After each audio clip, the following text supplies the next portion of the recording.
നമസ്കാരം, മൈ വേൾഡിലേക്കും ഇന്നത്തെ ടാരോ ട്രേഡിങ്ങിലേക്കും സ്വാഗതം. അപ്പോൾ ഞാനിന്ന് നോക്കാൻ പോകുന്നത് നിങ്ങളുടെ ഒരു കറണ്ട് ഫീലിംഗ് ആണ്. അതിനോടൊപ്പം തന്നെ നിങ്ങൾക്കുള്ള ഗൈഡൻസും യൂണിവേഴ്സിൻ്റെ ഒരു ഗൈഡൻസും ഉണ്ട്. അതെന്താണെന്ന് നമുക്ക് നോക്കാം. അപ്പോൾ ഫസ്റ്റ് കാർഡ് കിട്ടിയേക്കുന്നത് 5 ഓഫ് കപ്സ് ആണ് വന്നേക്കുന്നത്.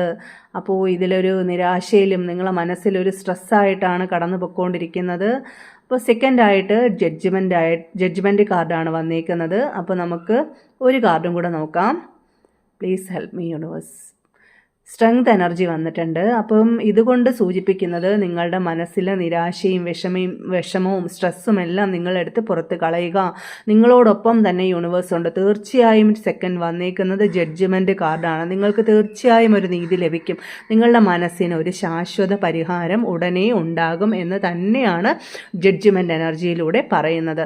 അതിനോടൊപ്പം തന്നെ നിങ്ങൾക്ക് സ്ട്രെങ്ത് ഉണ്ട്. നിങ്ങളുടെ മനസ്സിന് നല്ല രീതിയിലുള്ള സ്ട്രെങ്ത്തും ആത്മവിശ്വാസവും ഒരു നയിക്കാനുള്ളൊരു കഴിവും നിങ്ങളുടെ മനസ്സിലുണ്ട്. നിങ്ങളുടെ ഈ നിരാശ വെടിഞ്ഞ് ദുഃഖം വെടിഞ്ഞ് നിങ്ങൾ പുറത്ത് വരികയാണെങ്കിൽ, ഈ നെഗറ്റിവിറ്റിയിൽ നിന്ന് നിങ്ങൾ പുറത്ത് വരികയാണെങ്കിൽ തീർച്ചയായും നിങ്ങൾക്ക് ശക്തമായിട്ട് മുന്നേറാൻ സാധിക്കും എന്ന് തന്നെയാണ് സ്ട്രെങ്ത് എനർജി പറയുന്നത്.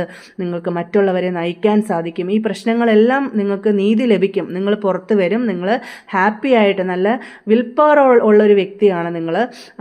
നിരാശ വെടിഞ്ഞ് നിങ്ങൾ പുറത്ത് വരികയാണെങ്കിൽ അതിശക്തമായിട്ട് നിങ്ങൾക്ക് മുന്നേറാൻ സാധിക്കും എന്ന് തന്നെയാണ് ഡിവൈൻ്റെ മെസ്സേജും. നിങ്ങളുടെ ഒരു കറണ്ട് ഫീലിംഗ് ആയിട്ടുള്ള ആ ഒരു വിഷമവും നിരാശയും സ്ട്രെസ്സും എല്ലാം നിങ്ങൾ ഇറക്കി വെച്ചോളൂ. ധൈര്യമായിട്ട് നിങ്ങൾ നിന്നോളൂ. നിങ്ങൾക്ക് തീർച്ചയായും ഉടൻ തന്നെ നല്ലൊരു സമയം വരാൻ പോകുന്നു. അതിന് നിങ്ങളും കൂടെ മനസ്സുകൊണ്ട് വിചാരിക്കണം.